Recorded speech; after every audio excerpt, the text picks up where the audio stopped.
Pembacaan firman Tuhan pada hari ini terambil dari kitab Mika, pasalnya yang ke-7 ayat 18 sampai 20. Siapakah Allah seperti engkau yang mengampuni dosa dan yang memaafkan pelanggaran dari sisa-sisa miliknya sendiri, yang tidak bertahan dalam murkanya untuk seterusnya, melainkan berkenan kepada kasih setia?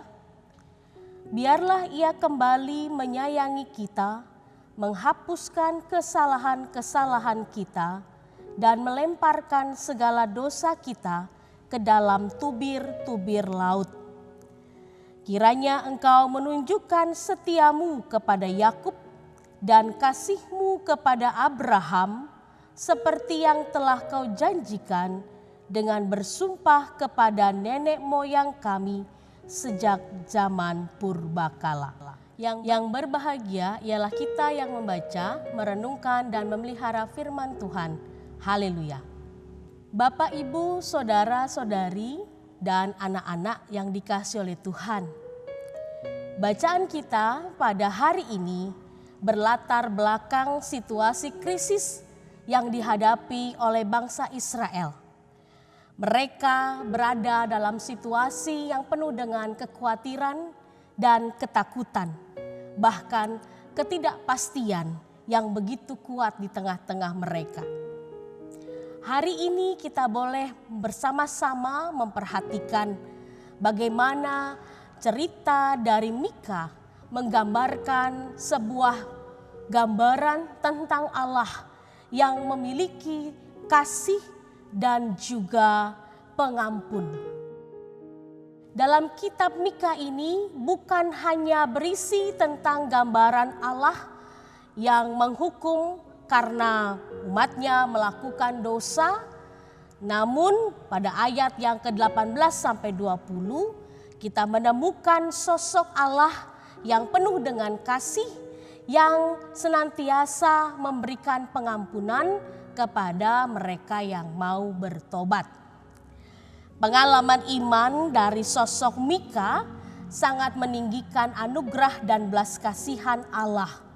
Pada masa bangsa Israel hidup dalam bergelimang dosa, dalam kehidupan mereka sehari-hari di mana penipuan dan dosa-dosa yang bercela lainnya senantiasa melingkupi kehidupan mereka.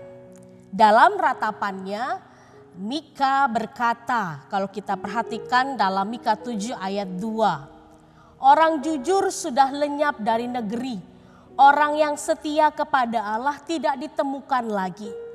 Mika tahu betul bagaimana Allah itu adil dan Allah juga menghukum semua kejahatan. Namun kasihnya, Allah memberikan kesempatan kedua kepada orang-orang yang mau bertobat. Karena merasa hancur dan tak layak di hadapan kasih yang agung, Mika kemudian berseru, katanya, "Tidak ada Allah seperti Engkau, ya Tuhan, yang mengampuni dosa umat pilihan-Mu yang tersisa." Dalam bacaan ini memiliki makna yang sangat spesifik bagaimana Allah penuh belas kasihan dan anugerah. Ayat 18 sampai 20 ini merupakan sebuah doksologi atau nyanyian pujian. Sebuah pengakuan dan doa permintaan belas kasihan. Tuhan digambarkan sebagai Allah yang mengampuni dan memaafkan. Dalam bahasa aslinya dituliskan, dosa manusia itu begitu besar. Dan kata dosa, kata pelanggaran dilakukan umatnya itu menggunakan bahasa pesya. Artinya pelanggaran yang paling berat yang menyatakan sebuah dosa pemberontakan kepada Allah. Akan tetapi Tuhan mau mengampuni. Oleh karena itu Mika menaikkan pujian syukur karena Allah mau memaafkan, mau menghapus segala dosa. pelanggaran dan dosa bukanlah hal yang dikehendaki oleh Allah dalam hidup ini. Namun bukan berarti Allah murka terus-menerus kepada umatnya. The second change, kesempatan kedua, diberikan Allah kepada semua orang yang rindu mencari Dia. Semua orang yang mau bertobat di hadapannya. Bapak, Ibu, saudara-saudari dan anak-anakku, saat ini mungkin di antara kita yang sedang mendengar renungan ini merasa jauh dari Tuhan. Mereka ingin kembali, tetapi tidak tahu harus dimulai dari mana. Hidup terasa berat, bahkan hidup terasa tidak berarti, tidak bersemangat dalam kehidupan sehari-hari. Mungkin dalam hidup ini saudara sedang mengalami permasalahan, bahkan yang sudah lama tak dapat terselesaikan. Saudara merasa banyak memiliki dosa sehingga tak layak di hadapan Tuhan. Firman Tuhan dalam introitus kita berkata, Anak Manusia datang untuk mencari dan menyelamatkan yang hilang. Lukas pasal yang ke-19 ayat 20. Karena itu jangan ragu saudaraku. Karena Mazmur 103 ayat 1 sampai 5 dan ayat 8 sampai 13 yang menjadi Mazmur minggu ini juga berkata hal yang sama. Bahwa Allah, Dia adalah tempat perlindungan dan kekuatan. Dia itu penolong, Dia penyayang dan pengasih. Dia panjang sabar dan berlimpah kasih setia. Dia adalah Allah yang mengampuni segala kesalahan, bahkan menyembuhkan setiap kesakitan. Dijauhkannya daripada kita pelanggaran-pelanggaran kita, asalkan kita hidup di dalam takut akan Tuhan. Saudaraku, nyatanya memang hidup itu tidak seindah dan semanis film Korea dengan segala romantismenya. Kehidupan yang kita jalani sesungguhnya penuh dengan tantangan, dengan kesakitan, dengan halangan, dengan kejatuhan, kegagalan demi kegagalan, keterbatasan, kehilangan bahkan kematian. Kita tidak bisa meminta dunia atau orang-orang di sekeliling kita untuk memberikan yang baik buat kita. Saudaraku, kalau saudara saat ini punya masalah, larilah kepada Tuhan. Dia akan menjadi pelindungmu. Dia akan memulihkan dan menyembuhkanmu.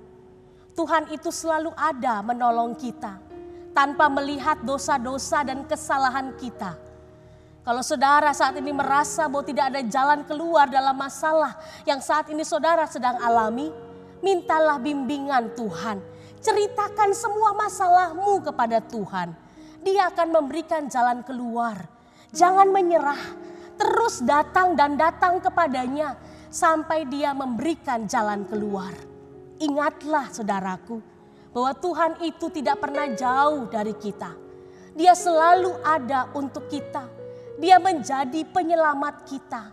Jadi jangan pernah ragu untuk kembali dekat dengan Tuhan. Karena itulah jalan yang terbaik dalam hidup kita. Saudara, saat ini kita harus menguatkan hati kita.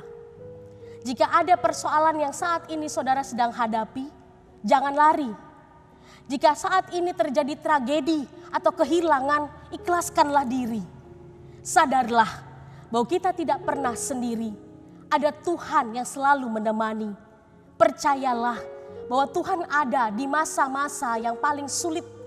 Tuhan tidak menyebabkan penderitaan, tapi Tuhan mengizinkan penderitaan itu hadir dalam kehidupan kita untuk alasan-alasan yang tak selalu kita dapat pahami. Selama kita masih ada di dunia ini, kita tidak akan pernah lepas dari persoalan hidup. Kita tidak akan pernah lepas dari pergumulan hidup. Namun percayalah bahwa sesungguhnya bukan Tuhan tidak mau menolong, tapi seringkali kita menjauh dari kasih Tuhan. Kasih Tuhan yang kita kenal itu tidak tanggung-tanggung. Perjuangan Allah begitu besar bagi kehidupan manusia. Kasih Allah memberikan kesempatan kedua bagi setiap kita yang mau datang dan mencari Dia, mengalami perubahan dan pertobatan yang sejati. Tuhan Yesus selalu menemani kita dalam setiap kesulitan, ketidakberdayaan dan kesedihan kita. Keep faith in Him. Tetaplah beriman kepadanya dalam situasi yang paling berat sekalipun.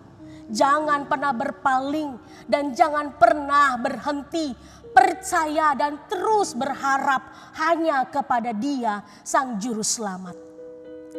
Saudaraku, setiap orang punya masa lalu.